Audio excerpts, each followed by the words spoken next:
জাগুনত উত্তপ্ত পৰিৱেশ অপহৃত প্ৰকাশ ছেত্ৰীৰ সন্ধানৰ দাবীত স্থানীয় ৰাইজৰ প্ৰতিবাদ আলফাই অপহৰণ কৰা যুৱকৰ সন্ধানত জাগুনত উত্তাল প্ৰতিবাদ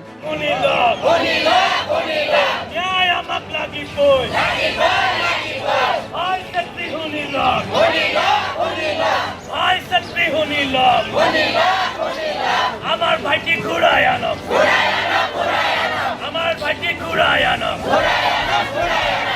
3 মাহে সন্ধান নাই অপহৃত যুৱকজনৰ স্থানীয় ৰাইজে জনাইছে এই প্ৰতিবাদ জাগুনৰ 315 নং ঘাইপথত স্থানীয় ৰাইজৰ তীব্ৰ প্ৰতিবাদ অসম অৰুণাচল প্ৰদেশৰ সীমান্তৰ জাগুনৰ এটা ক্ৰেছাৰ মিলৰ পৰা এডল অস্ত্ৰধাৰী লোকে অপহৰণ কৰি নিছিল প্ৰকাশ ছেত্ৰী নামৰ যুৱকজনক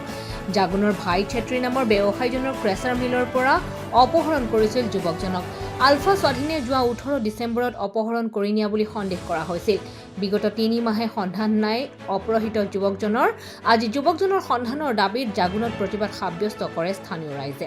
সক পোনপ্ৰথমে আমি সকলো অৱগত আজিৰ পৰা প্ৰায় 3 মাহ 6 দিন আগতে আমাৰ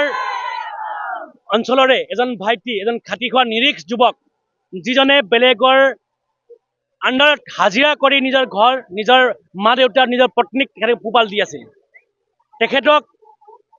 ভাই ছেত্ৰী আণ্ডাৰত কাম কৰি আছিল আমি ইতিমধ্যে শুনি পাইছো যে ভাই ছেত্ৰীৰ আণ্ডাৰত কাম কৰি থকা সময়তে তেখেতৰ লগত থকা সময়তে এখন সহস্ৰ দলে তেখেতক অপহৰণ কৰি লৈ গৈছে ইতিমধ্যে আমি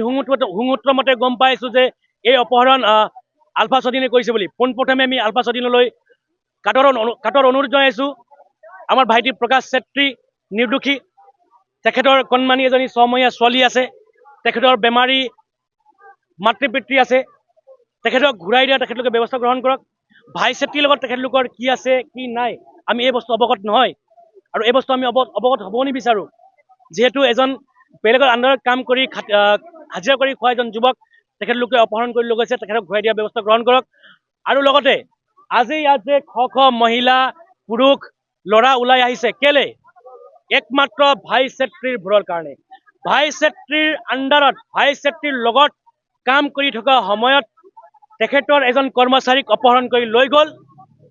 মাৰ্ঘেৰিটাৰ পৰা সমীৰণ বৰঠাকুৰৰ ৰিপৰ্ট এনি পলিটিকেল